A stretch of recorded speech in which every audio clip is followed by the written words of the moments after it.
everybody. Thank you so much for being here. It is an absolute honor to be with you all during this holiday season. The reason that we are coming together today is to support one another during these times. If you are the adult child, then you grew up in a home that was dysfunctional, and oftentimes you grew up in a home that was unpredictable, which meant that the holidays are stressful for healthy people and healthy families, let alone dysfunctional families where there is alcoholism, lying to us about what's really going on, and things are just not stable. And we grow up in homes that are so dysfunctional that we miss out on simple life skills, like how to tell people what we think, how to tell people what we want, how to tell people how we feel, how to be authentic, how not to rush intimacy, how to be able to be ourselves without this overwhelming fear of rejection, or how to be, and I really have to work on this myself, especially as a life coach, how to be an active listener, right? Especially with my kids who don't pay me to help them figure out their problems, or my husband who really just wants me to listen. We are really adults who oftentimes feel like children, where people that we know that are our age, maybe even younger, become the authorities in our life, because adult children fear authority. We always feel like we've done something wrong. We have this incredible sense that we're guilty, that we're going to be found out. We feel like we're hiding this miserable secret, and it all goes back to childhood trauma. And this is a problem in our lives for sure, because when this is taking place and we're below the veil of consciousness, and we're not able to understand what's going on with us below the veil, then these problems that we're having relating to other people and even to ourselves is running the ship. During the holiday season, anxieties are high for everybody, and there are many reasons. But when you come from a dysfunctional home, we have oftentimes we're caught up in black and white thinking, and we think that everybody else is having this great holiday. Everybody else has this fantasy family, and that's really not true. But it goes back to the way that we were thinking as a child, feeling so alone and going to school and just imagining that other kids had it so much better than we had, and the shame that created inside of us, the loneliness that it created inside of us. And then let's face it, there were some kids that did have it a lot better than us. That's a fact that still happens today. But the issue is what was happening in our mind when we were trying to figure out like what was happening in our life. Were we thinking that, oh, everybody else has it so much better than I have? And that really does create tremendous shame. And so there becomes a pattern regarding the way that we think about the holidays. And then, of course, what we have going on is this idea that we're not good enough, or we don't know how to get in touch with our feelings. Like I said earlier, we don't know what we're feeling. We're reactive listeners versus active listeners. So we're having a conversation, but we also have this inner self-talk in the back of our head where we're wondering what to say next, or we're wondering about how this person's perceiving us. We're wondering about what we should say and how we should behave. So we're really not being authentic, and we're really not listening. We're reactive listeners versus active listeners, meaning that we're able to stay in our own body and be peaceful and actually listen to what the other person is saying without putting us in the equation. When you're wounded, you put yourself in almost everything, right? You just anticipate rejection. And so that's a lot of times that's where codependency comes from. So if I'm anticipating rejection, how do I hedge my bets and make sure you stick around? Well, I don't say no to you. I figure out what you need. I anticipate what you need. So I figure out a way to be very helpful so I can keep you around. That's manipulative, but we don't know that we're running on childhood toxic fumes. We don't know that this is how we're behaving. We just have this gaping hole in our heart. We're not aware of it because we're not very self-aware. We're reactive. We're reacting to our emotions. At the same time, we're below the veil of consciousness. just touch on that a little bit. So this is a very complicated issue when we come from trauma, and it's not our fault. It's not our fault. It's not our fault. What I mean by that is that we come into these bodies, we come into these families, and we are not given what we need. So we're missing something. We're missing healthy mirroring. We're missing consistent nurturing. We're missing a healthy and secure bond. We're missing feeling protected. We're missing feeling like we have people who love us, want us, and are going to protect us. So we're not feeling safe. So we're missing all of the ingredients we need to be a healthy individual. We're missing all the ingredients we need to feel safe in our own skin, to be able to walk up to someone and say, hi, my name is Lisa, we're in the same class, blah, blah, blah, have small talk conversation. I'm terrified by that. So I don't make friends. I'm afraid to make friends, right? I don't put myself out there. I don't have the life skills to do that socially. So we're missing something, but it's deeper than that. So when you come from a dysfunctional home, you're missing something. You're missing a lot of things that you needed, which is not your fault. Really important, it's not your fault. And on top of that, you're also wired to live in survival mode. So you are literally hijacked at the neurological level, because trauma is neurological. You're also hijacked at the subconscious level, because everybody who's born has spiritual amnesia. Nobody remembers where they come from. Nobody knows when they're born that they are enough, right? All we know is that I am. I open my eyes and I know that I am, I exist, but I need the environment, the external environment, to tell me that I'm enough. I need my environment to prove to me that I am safe. And what I'm experiencing at an emotional level is what I'm experiencing at a neurological level, at the level of my nervous system, and that's going to wire my brain.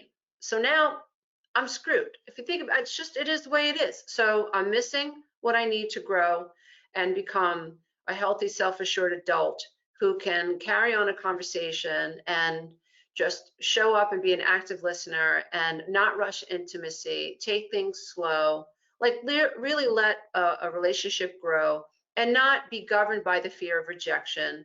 And so I'm not codependent. I'm missing all of those ingredients.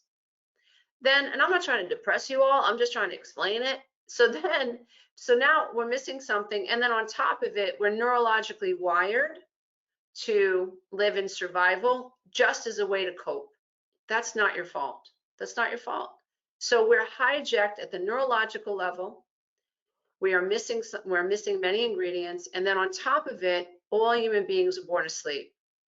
So the way the mind works is that if you cut the mind in half, it's more subconscious than it is conscious. And what is governing our thoughts that we actually hear in our conscious field, is the subconscious mind. They're coming from the basement of the mind, where all of our shadows and all of our fears reside. Here's the kicker: we don't know it, because self-awareness is not a given. That's something that if you're very fortunate and you have enlightened parents, you have an enlightened teacher, you have a mentor in your life, a grandmother, somebody who reflects back to you, you are enough, teaches you about empathy, teaches you about self-reflection, makes you feel seen, then you're way ahead of the curve. You have self-awareness. But most people, especially people from trauma, are not self-aware. And that's why they keep making the same mistakes over and over and over. And it's really sad, because if you look at people whose lives are really in the shitter, they've made a series of decisions that were unaware. They didn't know how to stop and think and observe. How did I end up here? What are the emotions motivating this behavior? What am I not doing? Because you don't think about what you're not thinking about. You only think what you think. And so again, this disordered feeling that we feel, right? Think about the word personality disorder, borderline personality disorder, narcissistic personality disorder. Disorders are tied to a lack of information. What brings order to anything is information. It's data. When a computer program goes awry, it's considered disordered, right? So now all of a sudden when my computer program, it's missing information, blah, blah, blah, blah, blah, blah, and suddenly it's back in order. We figured something out. So the same thing applies to us in consciousness. We are disordered because there's a lack of consciousness. If I have borderline personality disorder, which is tied to abandonment, right? If I have borderline personality disorder or codependency disorder, even though it's not in the DSM, dependent personality disorder, codependency is a cluster of symptoms, and it's not yet diagnosable in terms of what the DSM says, but those of us who understand what codependency is say, oh yeah, I got that disorder for sure. It's a disordered way of thinking about the self, right? It's like, I'm not thinking about myself in a healthy way. Why? Because I'm missing information. Well, to me, that's really sad, and I even think it's unfair, but it is what it is, and I understand the grand scheme of things. If you stay on the healing path long enough, you find the loophole. You find self-awareness, you find self-actualization, you find, wow, I really am enough. All of this was an illusion. Like, the trauma was real, but the consequences and the effects of trauma, me feeling not good enough, me carrying around all the shame, it wasn't necessary because it was never my fault. It was not my fault that I grew up in this home and my mother was an alcoholic. It's not my fault that my father was a narcissist. It's not my fault.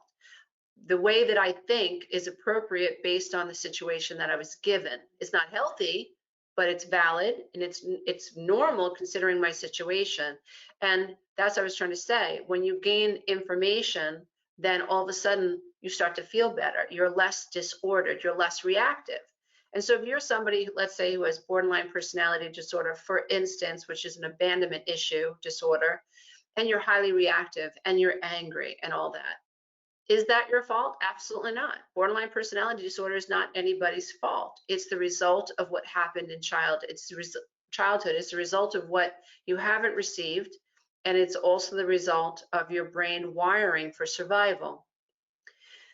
In lots of cases, a combination of medication and talk therapy and group therapy work wonders, right? But this main idea that I want to help everybody understand so that you can self-understand. And trust me when I tell you that the most noble thing that you can do on planet Earth with your life experience is to not look outside of you, it is to look inside of you. It is to figure out why you are the way that you are, because you make sense. Every single person is a puzzle.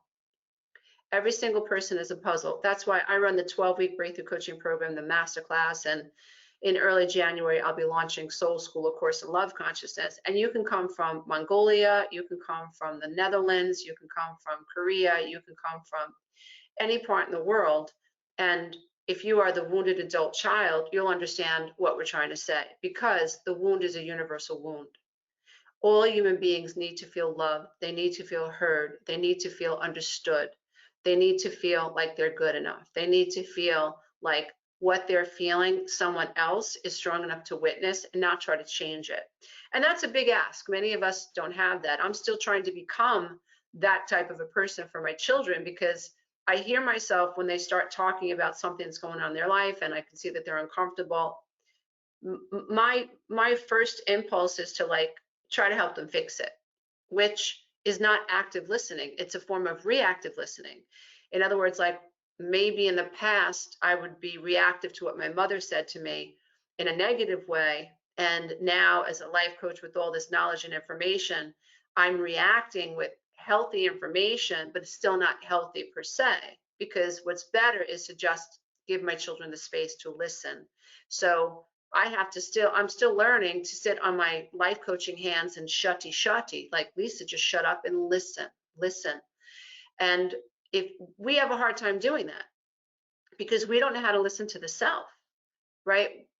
Healing is counterintuitive for the adult child, because when we look within, we see our pain. When we look within, we see I'm not good enough. When we look within, we see our flaws, we see our cracks. So we're running from all of that, right? We're in denial of that. We grew up in homes where everybody pretended mommy wasn't drunk, or everybody pretended our brother wasn't beaten with the strap and isn't covered in bruises because daddy beat him, right? we're so used to pretending and denying what's real because our mother and fathers act like everything's fine. It's craziness, but everybody's acting okay. So I guess pretending is the way it's supposed to be. We take on this pretending role and we don't even know it. It's like our skin. If you're anything like me, I did this for more than 12 years. It was 12 years plus in my marriage until it almost killed me. It was like 12 years was the limit for me. I couldn't pretend anymore. And I became someone that I did not recognize. And when I think back to the state of chaos I was in, how unhinged I felt, and how terrified I felt, and how I did not recognize myself, the abandonment issues and the fear and losing my family and them siding with my ex-husband and lions and tigers will bears will mine, nothing felt the same. Like I was really having a nervous breakdown. When I think about my younger self, all I want to do is hug her and just hold on to her and just be her champion, say, just stick with this healing path because it works. The answers are on this path. Now, it's not easy. There are going to be people that start this work and say, no, it's too hard, I can't do it. And you know what? People are getting mad at me because I'm setting boundaries, I'm finally speaking up. It is awkward as hell when you first start this recovery journey. It's so awkward. You fumble with your words, you have tremendous self-doubt. That's why I think action steps help, processes help. If you're interested in that after the webinar, please check out my Break the Warrior membership site. We have a ton of action steps for you. So when we're starting to change, it is really uncomfortable. It is painful. It feels like we're ripping our skin off. We're saying no. We're telling our truth.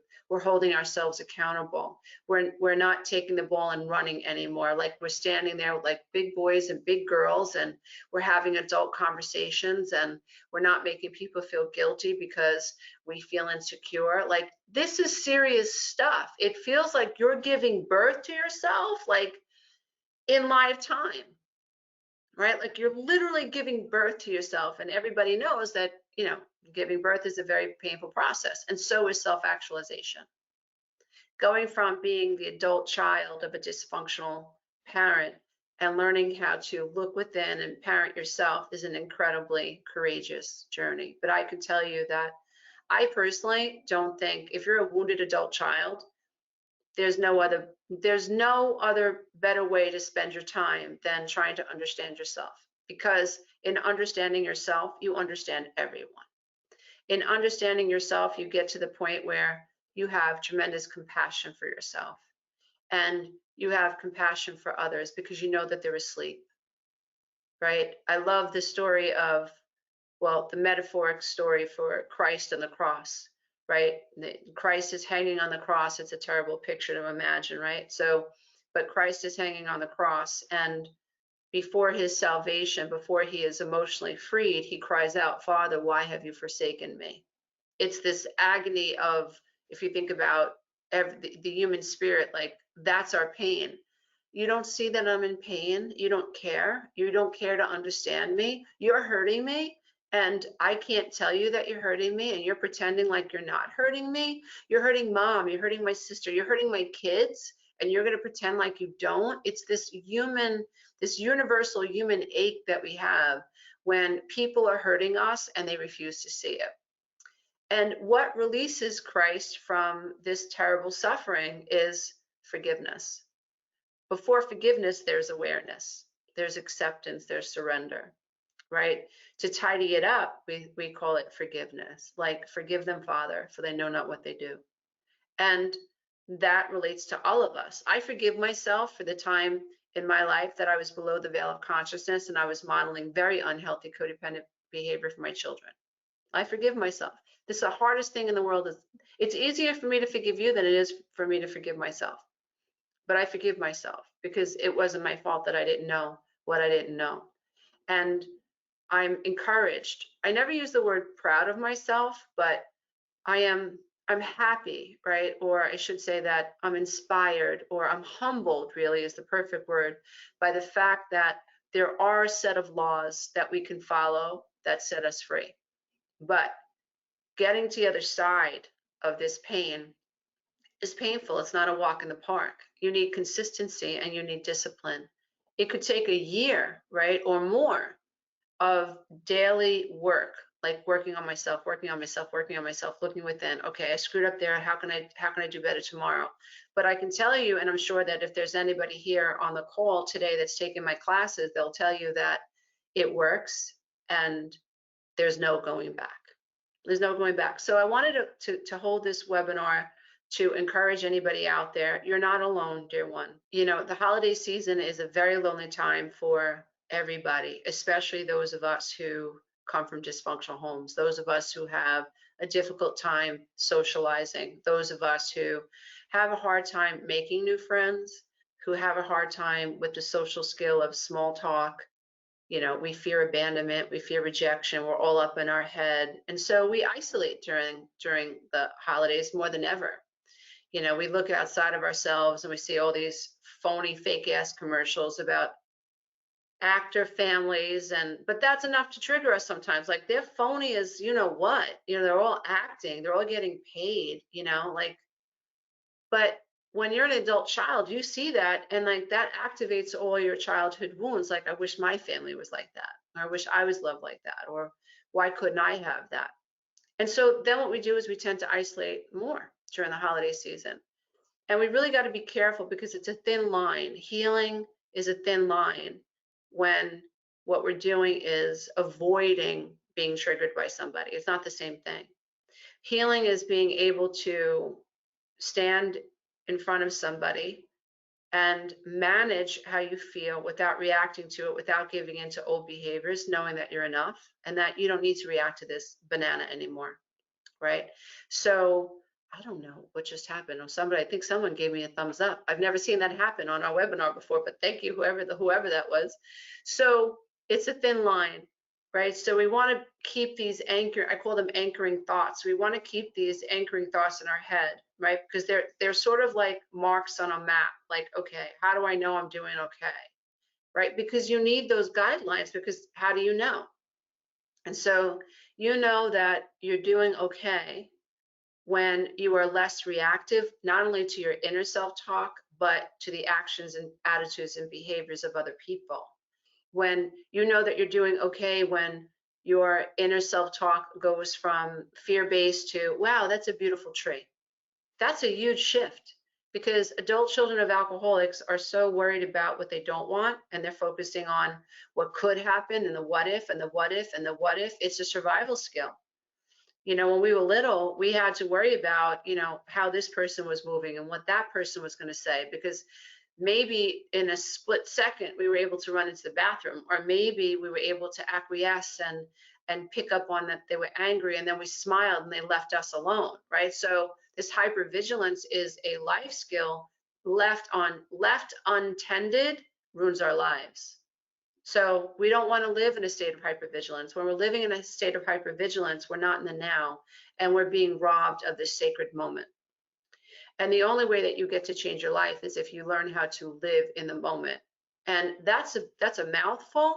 And before I understood it and I jumped into the spiritual community, I would hear things like that and I'd be so effing pissed off, because I'm just like, how do I become present? Well, you can't jump and have this false spiritual awakening. I think far too many of us that are wounded think, oh, the spiritual community is going to have all the answers. No, they just make us feel more guilty, because we can't forgive and we can't let go, and we're angry and we don't feel understood. And even if we go to the retreats and we smile at Mr. Eckhart Tolle, oh yes, isn't he brilliant? We drive home hating ourselves because we don't understand what the hell he's talking about. You know, at least that was my experience. And so what the answer for me is, what I share with this community, is that healing takes time. And it is a psychological journey. So we can't bypass what has happened to me as a child to interfere with my sense of self. So psychology matters, right? I love Carl Jung. I think there's, you know, actually Carl Jung and Freud actually worked together until they split. They began to differ in their ideas of the subconscious mind, but I think both are brilliant. There is an id, as far as I'm concerned. Id, ego, and superego all make sense. But Carl Jung also went as far as to say There's something called collective consciousness, like archetypes, that, and the quantum field is proving this. That's the other thing. I'll get into that. But this idea that patterns matter. So if you look at world history, from the eye in the sky, like, don't look at it from your timeline. Imagine that you're an ascended master and you can see all timelines. What are you going to see? You're going to see patterns, right? You're going to see patterns. And until the people of a certain timeline wake up enough and deep enough, those patterns that are going to resurface, because the pattern is held in the mass consciousness. The quantum field is governed by the dominant thought processes. Thoughts are energy. I know a lot of people go, oh, that's new age stuff. It's not new age. If you understood quantum mechanics as it relates to consciousness and the nature of reality, it's not new age. It's absolutely physics, right? So metaphysics is physics. And I hope I live long enough for that to actually be mainstream. And we're breaking the surface, because now researchers are more and more interested. And I think as we expand as people, researchers are beginning to expand beyond the norm, where they're like, oh, maybe consciousness, this observer effect, and quantum entanglement, the spooky effect at a distance, right? Causality and non-locality. These are all quantum mechanics terms. And if you don't believe me, study them yourself. And you'll realize that, holy cow, like, our thoughts, our consciousness is tied to what we're experiencing in the so-called reality. What we think about, we give life to. It's like you just resuscitated that into your life. So that's where I came up with Shati Shati. So if I don't want it to continue into my future, I don't resuscitate it anymore. I try not to think about it. So when it pops up into my conscious field, I shift. But to do that, I have to milk awareness. And that's why meditation is so important, and journaling is so important. At least the right journaling is so important. Looking within is so important. And committing your life to healing is so important. And if you do, there is no doubt that your life must change, because what has to change is your thoughts have to change. And your thoughts have to change at the neurological level, which means that there has to be a subconscious shift in the way that you perceive yourself. Now, that's healing, right? That's healing. So we have to understand ourselves as psychological beings. We can't separate the body from the part of ourself that is knowing, which is spirit. So anytime I think that we carve out spirit, from this healing equation, we're going to suffer. So us feeling disconnected from the greater whole is a huge problem. It's separation consciousness. And so we have to heal at the psychological level. We have to heal at the spiritual level. We have to heal at the neurological level. We have to heal at the subconscious level. And what I rely on is that I'm a scientist at heart, and I do the research, and the research backs it up. Quantum physics backs everything up. What you think, you feel, and what you feel, you believe, and what you believe, you see, and what you see, you create, all within your own mind. And so if there's a garden hose wrapped up behind a tree, if I'm used to seeing snakes, that's not a garden hose, that's a snake. So my perception is creating reality, right? And you can see it, how when people perceive you a certain way, you could stand on your head and do everything they want you to do. If that person thinks that you said something to offend them, even though you meant it so beautifully with all of your heart, every ounce of you did not mean, or was not intended for it to be interpreted the way that that person interpreted it. So the person doing the interpretation matters. But you can't talk to that person who has this feeling or this sense or this karmic thing happening within them that is still troublesome within their psyche, because it's not their fault. They're going to see that until they rid themselves of this thing that is holding them back, which is negative in nature and hurts themselves as well as humanity. And so healing is a very complicated process. And I just wanted to offer this webinar so everybody who cared to show up, who resonates with this work, you know that you're not alone. And I wanted to offer you some time and listen to some of you and encourage many of you to stay on this path. And if you're at all somebody who is science-based, I really encourage you to look into quantum mechanics as it relates to consciousness.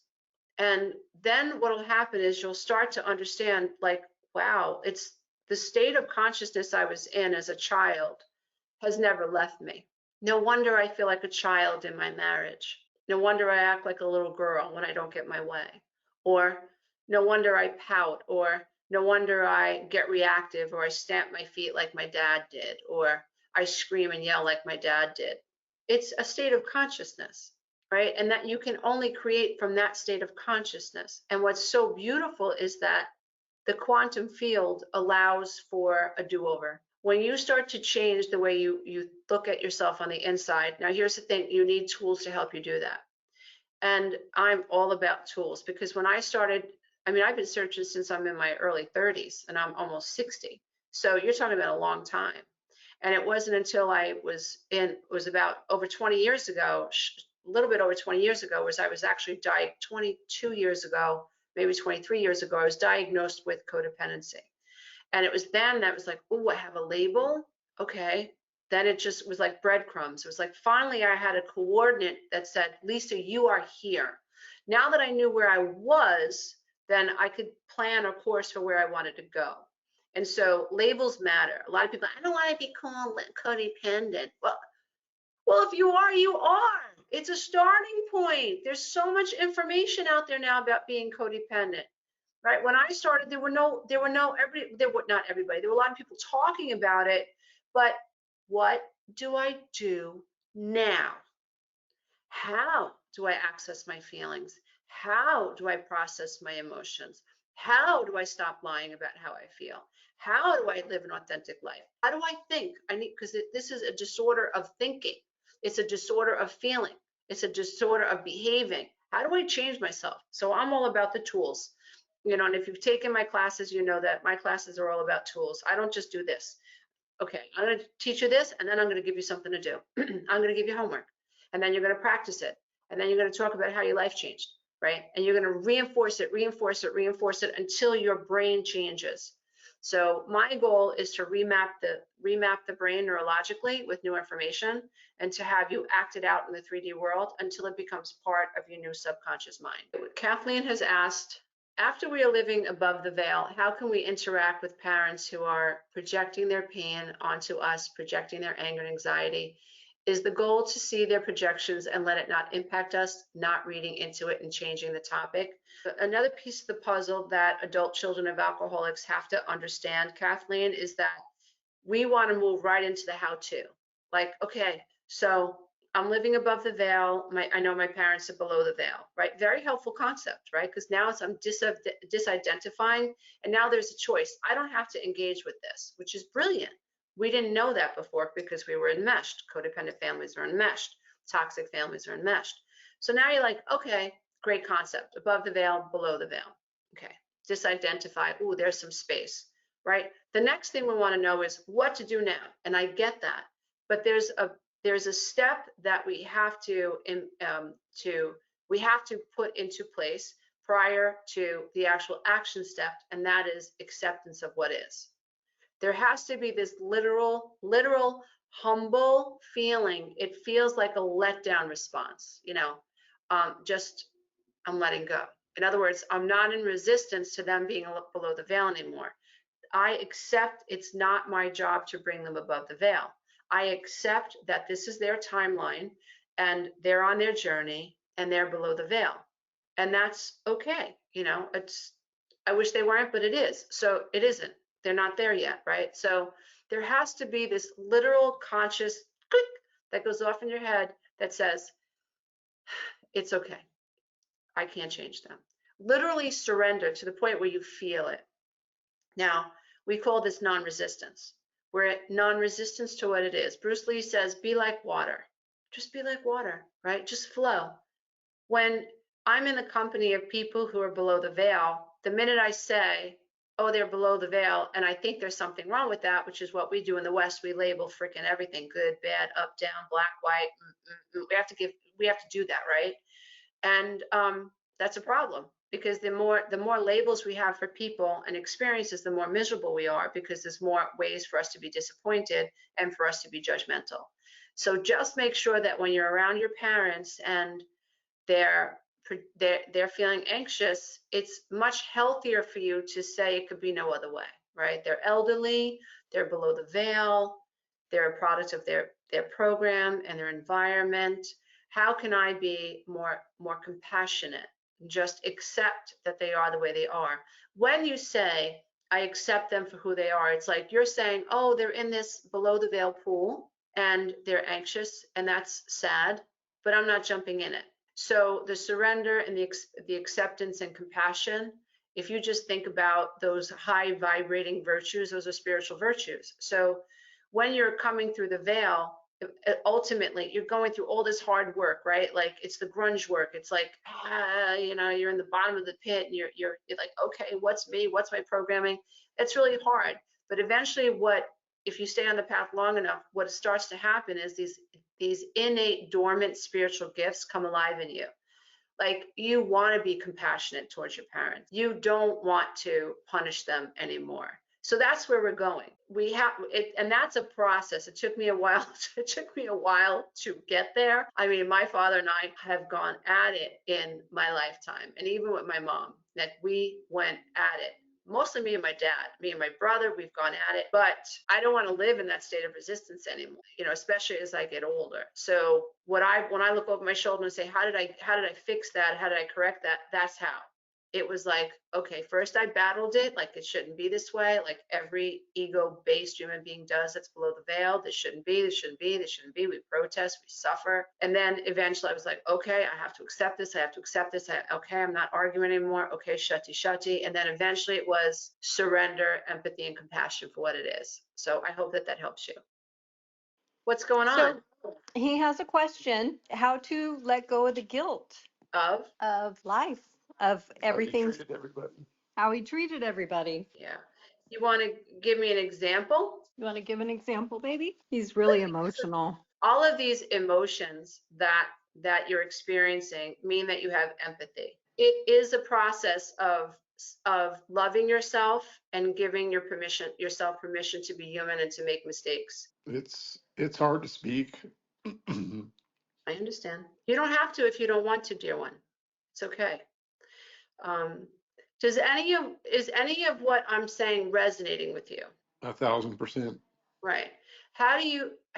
What was your relationship with your parents like? Well, based on trying to relive some of it and looking back, I think my mother was semi-absent. I won't say she was a bad parent, but I think the love bond was minimal at best. Right. And dad? I have good memories with my father. Okay. That's awesome. Yeah, that's awesome. So do you feel that your pain is coming from treatment of children, treatment of your wife? Like, where is both? It's okay, both. It's right. guilt from both. Yeah, sure. What do you People that mean something to you, right? what do you think was the turning point for you where you had this self-reflective moment and self-awareness? Like, what was that moment for you? To be honest with you, I mean, Kathy, going through your program was a big help and helped my awareness. But I even think back into, I shared with her, even back I worked with gentlemen mostly. I was a crafts guy, right? I even said back in our mid 30s, I says, we became who we are a lot based on our influences, meaning friendships, parents, teachers, everything that like you've already stated. And I had an awareness, but it wasn't at the level it is now. Like I said, with Kathy going through the program, it really accelerated and increased the awareness, right? The awakening, which is a great thing. But, it's a tough road, right? Freaking painful. It's counterintuitive because like awareness means that the window is opened, where it's like I only had my egotistical viewpoint, and now all of a sudden my mind is opened, and now I'm seeing other people's viewpoints and other people's viewpoints. And then now I'm connecting the dots, and that's when it's a wave. It's like, oof, it's like a wave that hits you. It's important that you understand that this is part of the process. It is part of the process. And the fact that you can feel this is a good thing. No, and I agree. It's a very good thing, because how the brain works is like, now that you associate pain with those behaviors, your brain will flip by itself. In other words, like, it's going to do a 180. The brain is basically governed, behavior is governed by pain versus pleasure at the subconscious level. Before we're even consciously aware of what we're afraid of, our brain is already responding. It's absolutely amazing. And before we have an awareness around, let's say, screaming at the kids is detrimental to their self-esteem, right? Let's just pick that as an example. Now that I have an awareness that being short-tempered with the children, criticizing my child, now that I have awareness of that pain, my brain goes to work to associate pain with that behavior and pleasure with the more compassionate-based behavior. That's the benefit of this type of pain. And so I'm encouraged that you can feel. I was married to a man that could not feel that. That's why his behavior could not change. And so people that can actually feel this, tremendous neurological changes are taking place because you are upset for the betterment of yourself as a soul, because your soul is going to be far more wise and enriched. You're going to be a much better father, husband, person, grandfather, because you have this awareness, you have these feelings. So that's the benefit of these emotions.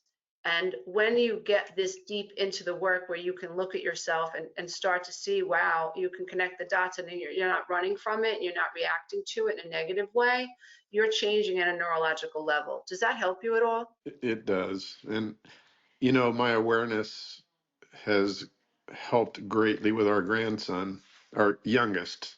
Right. The other one, our older one as well. Right. I find myself not overreacting, which unfortunately was in my past.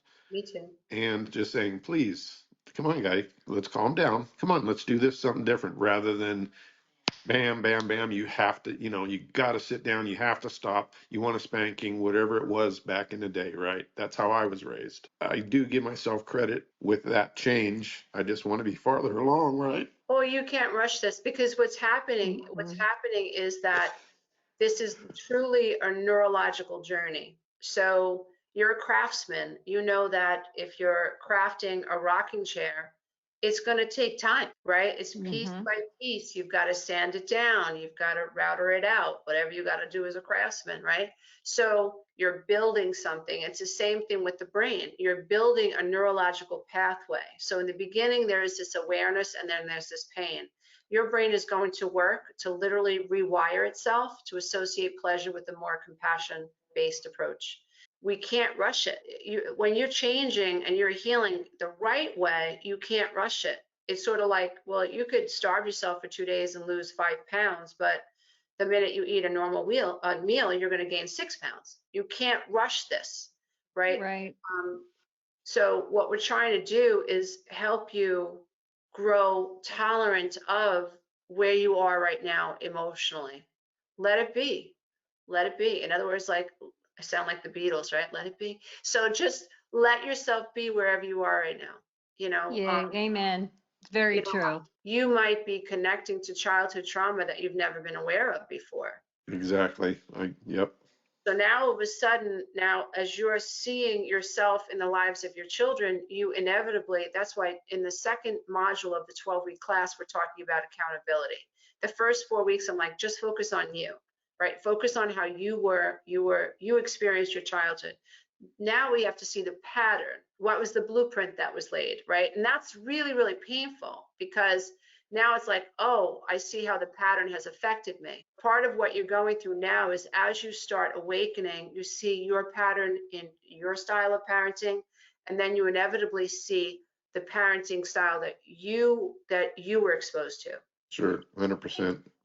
So in that, you're going to start to feel your own aching too. So your inner child is healing too. And I would suggest that you do the inner child work, right, along with this, because if it's just awareness of how you've been, then it just feels like guilt and shame. It's like overwhelming. But Yes. when you start to do the inner child work, it's like, oh, I have compassion for my little self. I wasn't nurtured. Was your mother more the disciplinarian than dad? For the most part, yes. And I just got a wooden spoon, nothing major, but I don't know enough whether that was terrible or not. You know what I mean? There's been debates with that. My buddies at work, you know what I mean? Thank God we got a butt whipping on occasion because we probably deserved it. To this day and age, again, is it really right? I don't know. But that was my grounding when I got older. No more paddling. You know what I mean? Right. And again, it was one or two swats. It wasn't any abusive. Yeah, you're right. A lot of us got hit with the wooden spoon when we were kids, but we don't want to skate over the consequences of that, meaning that, was I then living in fear? Was I allowed to express myself emotionally? Right. Was there emotional oppression? Did I have to pretend? Was I angry and I pretended I wasn't because I was afraid of a consequence, right? So Yep. it's not just a little smack in the ass with a wooden spoon once in a while.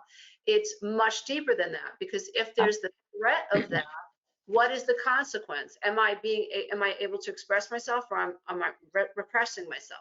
Because Absolutely. that becomes frustration. And I agree with that. And Kathy and I have talked. My parents, at least my mother, mainly was conditional type love. Which has its own damages, right? When love is conditional, we're frustrated, and then we wonder what our worth is. We wonder what our value is, and then we're also afraid that if I don't do everything I'm supposed to, I'm going to be left. We could spend, I don't want to take up your whole podcast, but my sister was an overachiever. She was valedictorian in high school. I was 4.5 years behind her, and school didn't come as easy to me as it did with her. So I'm sure there was a lot of factors there, pressures from parents, you know what I mean? And again, real quick, 'cause again, I really appreciate your time and everything you're sharing. Yeah, sure, of course. Well, that's what I do. But looking back at my mother's family, I can see, like I told Kathy, when my sister and I, it was only my sister and I as siblings, when we'd go to Grandma Stewart's house, which is my mother's side. Okay, here's your bunch of blocks, kids. You guys go play over there. We got kind of put in a corner, and they went and had adult time. And so I know that side of the family historically, generationally, had its own challenges, right? And as we all know, it just gets passed along until somebody says we're ending this mess.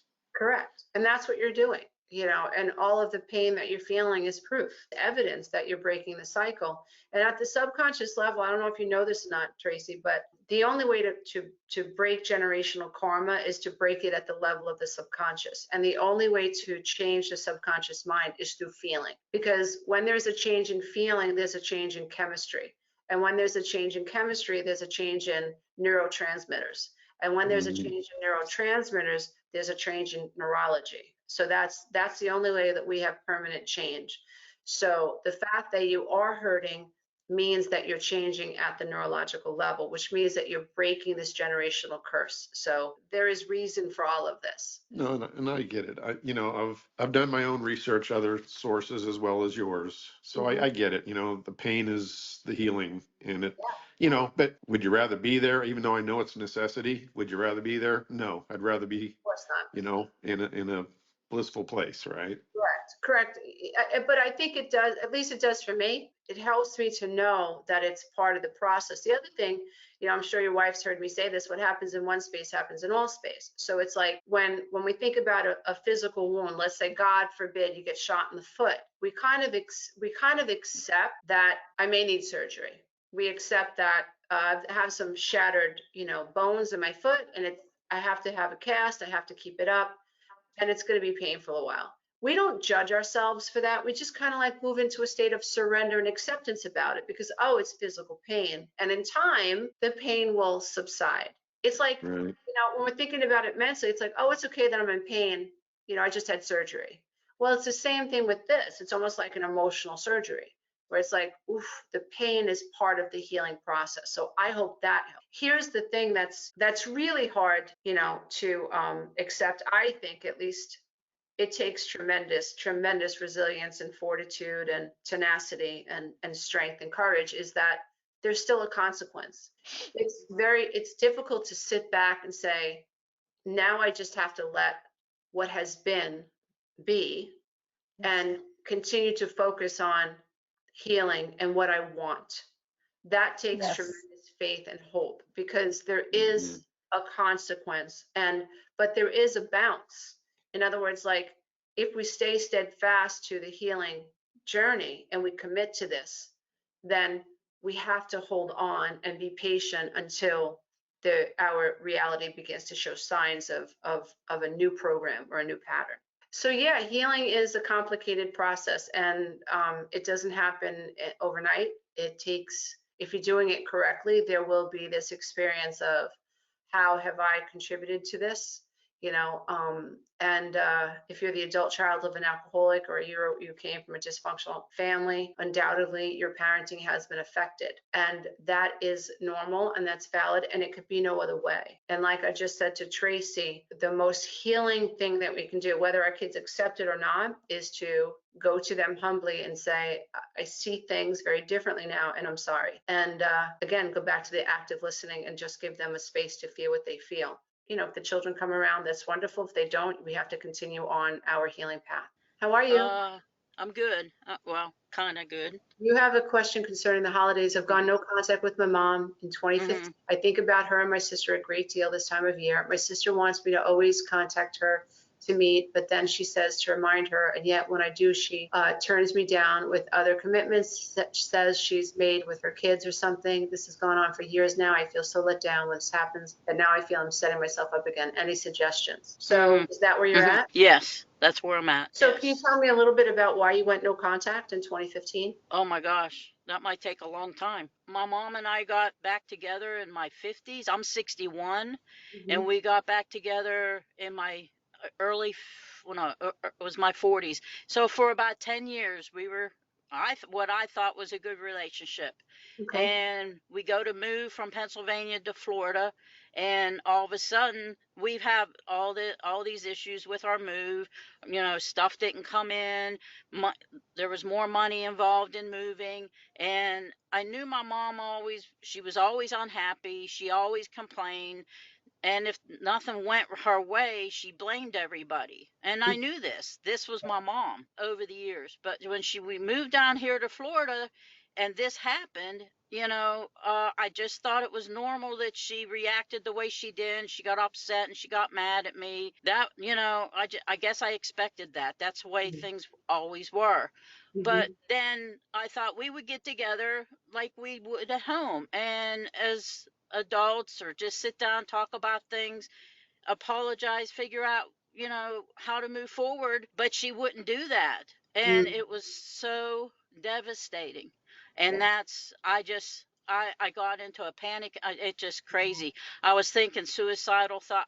It was just nuts. Yeah. And I got myself into therapy. And then after that, I don't know. I was in denial again. I was fantasizing, all this stuff to get her back, to just talk to her again.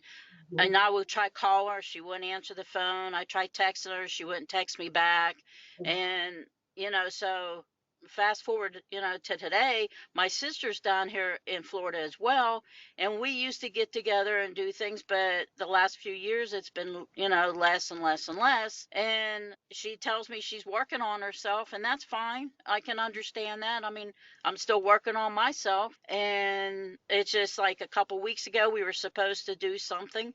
And I thought I was reminding her then, and we get down to, the weekend it's supposed to happen. And it's like, we don't get together. I just felt like I reminded her, and I just feel like I'm setting myself up to remind her again that she would just turn me down again. And I get feeling like, I guess it's abandonment issues. I think, that might be what I'm getting at. Sure. And also there could be, I don't know if there's any triangulation that mom has done between you and your sisters. What about dad? Did you have a relationship with dad? No, not really. I have a lot of neglect growing up. There was a lot of neglect. Dad Dad passed away in 2015, and Mom kept us at a distance, us kids at a distance.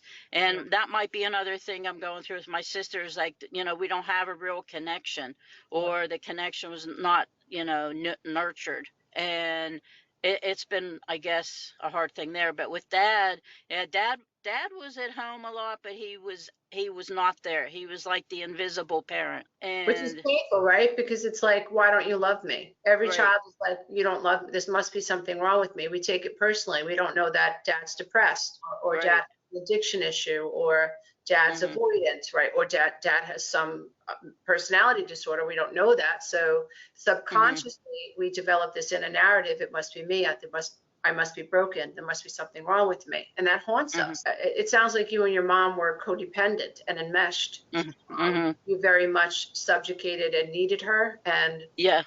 when you didn't give your mother the ego's gratification that she needed, when you refused to be a source of narcissistic supply, she discarded you. Yes. Super, super painful. So there's a lot of, I would suggest that you continue to I pull the Band-Aid off. And so when there is emotional neglect, that's where we have to focus. And we have to focus on understanding the consequences at the neurological level, the spiritual level, and the emotional level, and how these ghosts of the past might be preventing me from developing intimacy with other people. And also, what is your social circle like? Are you in a relationship? Like, what's going on with you?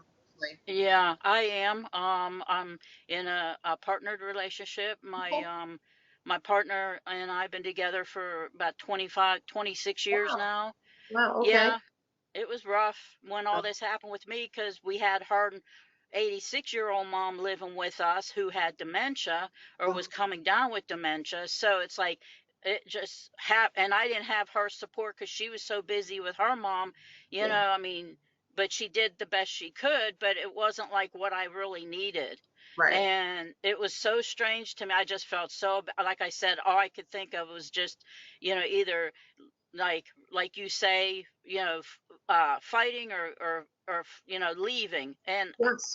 I was it was bad. It was real bad. So when so abandonment is akin to death. So when we think about neurologically, right, the human brain is designed to not be abandoned. Okay, our entire brain is set up to not be abandoned. When we are abandoned, survival brain becomes highly, highly activated. It's the amygdala, because I am wired to avoid abandonment because it's tied to survival, right? Because it's tribal need that we need for one another. A baby needs their mother and father, or their parent. Baby needs, and so when a baby gets a sense that I'm alone on planet Earth, the baby's brain wires for safety and protection. That makes it difficult to have intimate relationships, because I'm always afraid you're going to leave me, or if you get too close, you're going to see my flaw and you're going to leave me the way my mother did. And so we're stuck in this headspace of reactivity to this abandonment. Now, when abandonment actually happens in the 3D world in our adult life, all of those feelings that we felt as a child, that terror and that fear, somatic memories come to the surface, and we literally time travel. So we're not adults. We're the 3-year-old. We're panicked and we don't know what to do. Where that fight or that flee comes, like you said, like suicidal ideation, like the pain is so immense, we want it to end. But that's all reactivity. And again, what we're missing is information. What we're missing is information. So the information is, Mom should not have discarded me, and she did, and that is painful, and that is normal that I have this pain, and it's unfortunate, but I can't change her. And rather than chase her, I want to break this cycle of codependency. I don't want to be in a highly narcissistic one-way relationship anymore. I love her. I don't want to be in this relationship like this anymore. So now it's time for me to focus on myself. When we start to think differently and we bring in data and information, we don't want to die. We just wanted the pain to stop. We don't want to run away. We just want to be heard. We don't want to fight. We just want to feel seen. We want to understand ourselves. And so the reason we feel all of this combustion is because we're lacking information. What's brilliant, Donna, is that you went into therapy, you started to self-care. What's brilliant is that you're still here. You showed up for a webinar. What's brilliant is that you didn't blame your partner. You have the empathy to say, well, I need her, but she's also got her hands full with her mom who has Alzheimer's. So you didn't go into kicking her out of the house or blaming her. No. So you're not patterning your mom, which is brilliant. What we want to do is make sure that you're still healing, right? So in terms of your sister, we want to understand that children who grow up in homes like this, where there's tremendous emotional neglect and sounds like maybe even narcissistic traits, is that it's not their fault that they have trouble with intimacy with one another. So it's not their fault that it's hard for them to be vulnerable with one another. So I would encourage you to think about the big goal, right? So if the big goal, right, is I want to spend time with my sister, right? That's the big, and if you do text her, like, and I don't know if she's texting you and she's being avoidant or she's just discarding you. I don't know if that's the case, but if that's not the case and she's just busy or maybe forgetful, or maybe she has a hard time coming to the table because of the intimacy, then I'm just wondering how far a compassion-based approach would go. In other words, like, my sister's going through a hard time. You know, she's working on herself. I know what that's like. What if I just didn't give up? And what if I loved her unconditionally? Listen, when you're ready, I'm here, right? I love you and I'm here. Love changes everything. Yes. That's hard to do. That's really hard to do, because sometimes when I feel that way, because I've been learning so much about unconditional love, and that's funny you bring that up, especially because I just lost a pet that was very dear to me. I'm gonna start crying. It's okay. I get it. I'm sorry. No, don't be sorry. Never be sorry for crying, ever, because that means you're integrated. I lost a pet a couple of years ago, so I get it. He was there for me when I was in therapy and going through all this, and he was such an expressive dog. He was a Maltipoo, and his name was Windsor, and he passed just this year. He was just 7, and he had cancer, and I kind of blame myself now, because, you know, all this energy and all this stuff of healing and going through, and anger and yelling and screaming, you know, and all this stuff, you know, that had to go into him. And I feel sometimes that, you know, I caused that. And he passed early. But getting back to the unconditional love, I do feel that for everybody. And I feel that especially for my sister. But, you know, when she doesn't want to get together, I just feel like, you know, when she does, then what she never does. That's the point. You know, it's been years. She's not like I am. You know, she won't be she doesn't take the initiative, you know, and I know it's a problem because, you know, of her own dysfunction and what's going on with her and her adult kids now, because, you know, like you, and I listen to you so much in your past and all the crap you've been through, and you remind me, and her situation, you know, spot on. So I know her and her kids are having a hard time, and she's trying to, you know, do the best she can. But when I feel like I'm being, you know, discarded in ways after I've, you know, tried to get in touch with her and make plans and make a time, you know, it's not remembered, and she never reaches out.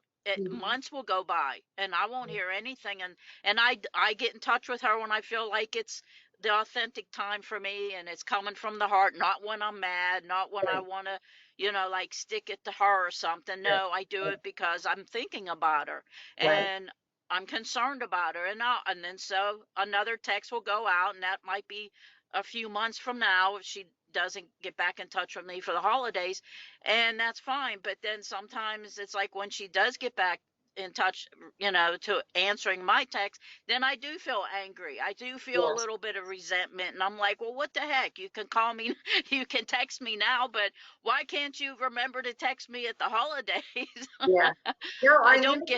No, I just don't get it. Yeah, no, it's normal. You're normal. In other words, like, everything that you're experiencing is very valid. You know, you're putting your heart out there, you know, and you're hoping that she's going to pick up the ball. And this is the thing. This is what makes relationships really complicated when there's a lot of pain there. Neither you or your sister got what you needed from your mother, probably, or your father. Not at all. No, right. Not at all. So you're both aching when it comes to female relationships, right? Like, yes.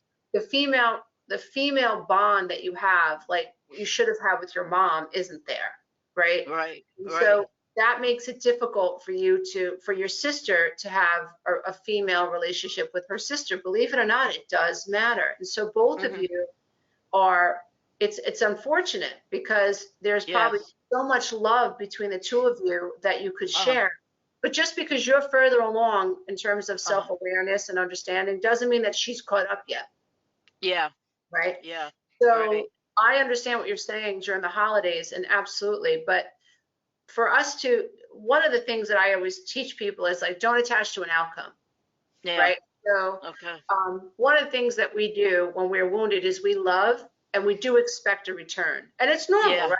We normal, right? If I walk into Target and I lay $25 down for something, I expect to walk out with a product, So if I throw out a text, I expect to get a return. But relationships are super complicated, right?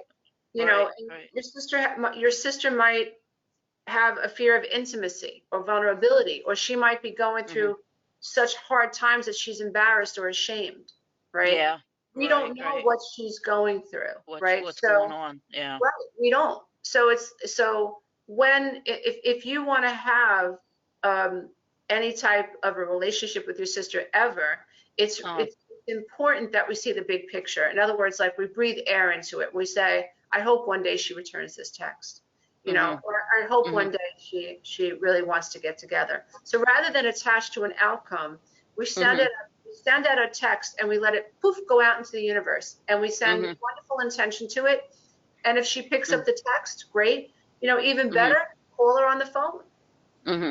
Call her on the phone and say, do you have time? Or you call her and say, listen, I miss you. I just want to catch up. I want to see how you're doing. Let me know when you have time and we can talk more. Or send her a card. Or if you want to have a relationship with her, you don't attach to an outcome. Okay. Right? When we love conditionally, we oftentimes don't realize that we're putting conditions on love. I'm guilty. I say it, like many times in my life, I did something in the back of my head. I was waiting for the return. Right. So I would give and I would give and I would give, then I would resent. Right. And then when I finally got what I wanted, that's when my aggression towards them would surface, because now you're showing up for me. And then now I understand. Now I understand pain versus pleasure. And there was a time where my son stopped calling me, and I was like, okay, so how do I fit in with this? And then it was like, well, does he feel good when he finally calls you, or does he feel bad? Well, I would say, oh, you finally called me. So I immediately, he associates a negative with finally calling me. So pain versus pleasure. Below the veil, he's expecting a negative. So that's when mommy started to shutty. So text my son, invite him out. Whenever he comes, he comes. Whenever he wants to call, he calls without an expectation. And when he calls, it was always pleasurable. I never brought up the past anymore, because I understood neurologically below the veil, if he associates pain with talking to me, he's going to avoid me and not even know that he's avoiding me. Yeah, that's real. That makes a lot of sense too, because I'm thinking that might be what she's going through. Because when we have spoken the last few times, which probably been the last 6 months, it's been over negative situations with her kids and fighting, and I guess there's some violence going on in one of the families. The kids are getting hit and different things, and she'd bring that up, and then she'd say, she'd deny it, and I'm trying to help her out. So I mean, you're right, and I'm bringing up different things. I'm bringing up the past, and it could be a very negative feeling for her to think about getting in touch with me when I'm telling her what to do all the time, and and she lives with one of these adult children, her daughter, and she wants her out, and so it's a mess. And I know she doesn't want to hear what I have to say sometimes, so she can't be there. I don't even think she can be there for herself, let alone for me. But Right. it's rough, and Yeah, it I is don't know rough. what to do. I don't know Yeah. what to do anymore. Well, I think that, again, it's like for me, what saved me is information, knowledge, Mhm. eventually. So Mhm. knowledge is one thing.